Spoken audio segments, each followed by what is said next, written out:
I don't think your mother is telling you the truth." The sentence hit 20-year-old Sophie Bennett like ice water. She slowly looked up from the cafe table, confused by the nervous expression on her Aunt Claire's face. Outside, rain tapped softly against the windows while strangers walked past. Without noticing the storm that had suddenly begun inside Sophie's chest, "What do you mean?" she whispered. Claire hesitated before finally speaking. "There are things about your mother's past you don't know." Sophie forced out a nervous laugh. Everyone has secrets, but Claire did not smile back. And in that moment, Sophie felt something she had never felt before when thinking about her mother: fear. To Sophie, her mother, Grace Bennett, had always seemed perfect. She was warm, gentle, and endlessly patient. Even after exhausting 12-hour shifts at the hospital, Grace still came home smiling and asking about Sophie's day as if nothing else in the world mattered more. Their small house was never rich with money, but it was rich with love.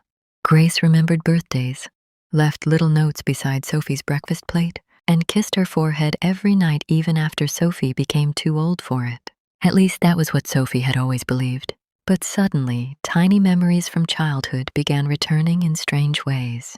The way Grace avoided talking about family, the photographs hidden deep inside locked drawers, the sadness that appeared in her eyes whenever certain songs played on the radio, and most of all, the nightmares. Sometimes, Sophie woke late at night and heard her mother crying quietly in another room. Other nights, Grace walked through the house, checking every lock, twice before finally going to bed. As a child, Sophie thought her mother was simply careful. Now it felt different. It felt like fear.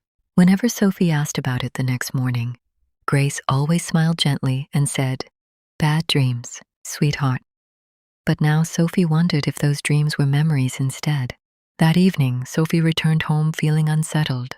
The house smelled like soup and fresh bread as Grace stood in the kitchen humming softly while cooking dinner. Everything looked normal, too normal. Sophie watched her mother carefully, searching for signs of a stranger hidden beneath the familiar smile she had trusted her entire life. Finally, she asked quietly, "Mom, what was Grandpa like?" The question froze Grace instantly, only for a second. But Sophie noticed. "He died a long time ago," Grace answered softly before turning back toward the stove. "That's not what I asked." Silence filled the kitchen. For the first time in years, tension replaced warmth between them. Then Grace whispered something unexpected. "Some people are better left in the past." There was pain in her voice, pain so deep it sounded older than time itself. The next few days became unbearable for Sophie. Questions consumed her thoughts constantly. She began noticing things she had ignored for years, a scar near Grace's shoulder she never explained, panic in her eyes whenever someone knocked unexpectedly at night, and the way she flinched whenever angry voices appeared on television. It no longer felt like ordinary caution, it felt like survival. Then, one rainy afternoon, while searching for an old photo album in the attic, Sophie discovered a dusty metal box hidden beneath blankets and winter coats. Her heartbeat quickened immediately. Inside were newspaper clippings, photographs, and court documents. One article made her blood run cold. "Local businessman arrested after domestic violence. Investigation," below. The headline was a photograph of a younger Grace, bruised, terrified, and barely recognizable. Sophie's hands trembled violently as she continued reading. The article described years of abuse suffered at the hands of her husband, Vincent Bennett, a respected businessman admired publicly while secretly terrorizing his family. Behind closed doors, neighbors described hearing screams late at night, and police reports mentioned repeated calls to the house. Suddenly, Sophie could not breathe properly anymore. Her father was not dead. Her mother had lied. That night, Sophie confronted Grace immediately. "You told me Dad died," she whispered through shaking, tears while holding the newspaper clipping tightly in her hands. Grace's face lost all color. For a moment, she looked less like a mother and more like someone cornered by ghosts. She had spent years trying to escape. "I had to protect you," she whispered painfully. "Protect me from what?" But deep inside, Sophie already knew the answer. Grace slowly sat down at the kitchen table, trembling slightly before speaking. Then the truth finally came out. Years earlier, Grace had fallen in love with Vincent when she was only 19 years old. At first, he was charming, successful, and caring. He brought flowers unexpectedly, wrote love letters, and made her feel special in ways nobody else ever had. He made me feel safe, Grace whispered sadly. But after marriage, everything changed slowly, so slowly that Grace barely noticed it happening. First, Vincent became controlling. He criticized her clothes, disliked her friends, and monitored where she went and who she talked to. At first, Grace thought it was jealousy mixed with love. Then came the insults. You're useless. You're embarrassing. You're lucky anyone loves you. Over time, those words slowly destroyed her confidence piece by piece. Then came screaming, then shattered dishes, then violence. By the time Sophie was born, Grace was living in constant fear. He never hit you, Grace whispered tearfully. I made sure of that. But she could not always protect herself. Some nights, Grace locked herself inside the bathroom holding baby, Sophie, while Vincent pounded violently on the door outside. Other nights, neighbors called police after hearing screams from the house. Still, Grace stayed for years because fear traps people in invisible ways outsiders rarely understand. You start believing maybe things will change, Grace whispered painfully. And when they don't, you feel too broken to leave. Sophie silently cried while listening because for the first time, she understood how much pain her mother had hidden behind her smiles all those years. One evening, everything finally changed forever. Vincent came home drunk and furious after losing money in a business deal. Grace immediately sensed danger in the way he slammed the front door. Sophie was only 3 years old then. She was sitting on the floor coloring. Grace whispered through tears. Vincent started screaming over something meaningless while Grace tried calming him down like she always did. But this time was different. Suddenly, Vincent grabbed little Sophie violently by the arm during the argument. Grace's voice broke completely. And in that moment, she whispered shakily, I realized if I stayed any longer, he would destroy both of us. That same night, Grace waited until Vincent passed out drunk on the couch. Then she quietly packed one small bag, carried sleeping Sophie into the car, and drove away with almost nothing. No money, no plan, no safe destination, only fear and love strong enough to outrun it.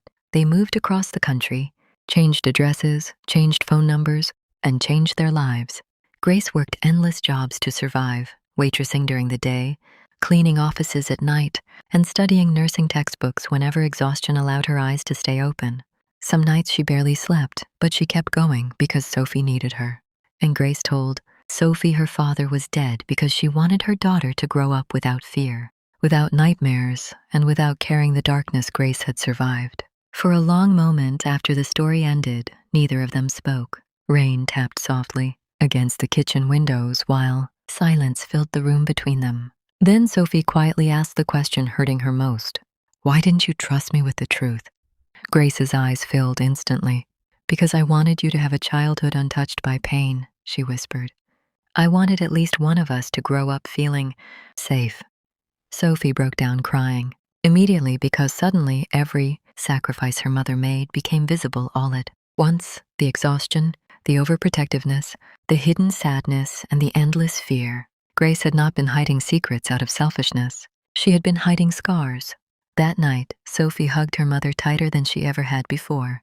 And for the first time in her life, she realized something important. Parents are not born strong. Sometimes they become strong simply because life gives them no other choice. Over the next few months, Sophie started noticing her mother differently, not as someone fragile, but as someone unbelievably brave. Grace had survived years of fear, abuse, loneliness, and uncertainty without allowing bitterness to poison her heart. Despite everything Vincent had done, she still chose kindness afterward. That realization changed Sophie forever. One evening, Sophie quietly asked, "Do you ever hate him?" Grace stared silently out the window for a long moment before answering. "I used to," she admitted softly. "But eventually, I realized hatred keeps painful. People alive inside, you." Sophie never forgot those words. Years later, Sophie became a lawyer specializing in helping abused women escape violent homes. Every woman she helped reminded her of Grace a little, terrified, exhausted, silent, but still surviving. Sophie fought fiercely for women who felt trapped because she understood now how invisible fear could become. She listened carefully. She stayed patient. And every time a frightened mother walked out of court finally free, Sophie thought of Grace driving through the night with her tiny daughter, asleep in the back seat. One evening after winning an important court case, Sophie returned home and found Grace sitting peacefully near the window reading a book. Older now, softer now, free, the fear that once lived permanently inside. Her eyes had finally faded. Sophie smiled quietly before sitting beside her. "You know," she whispered, "for years I thought you were hiding your past because you were ashamed."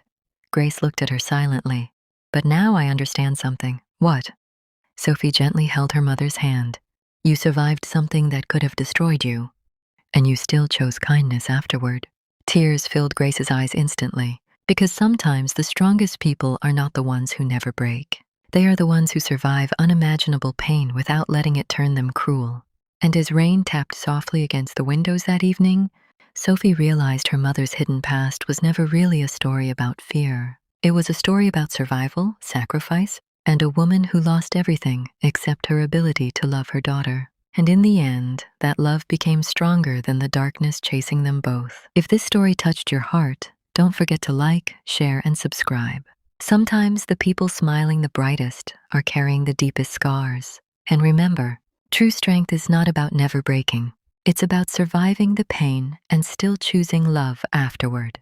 Have you ever discovered a hidden truth about someone you loved? Let us know in the comments below.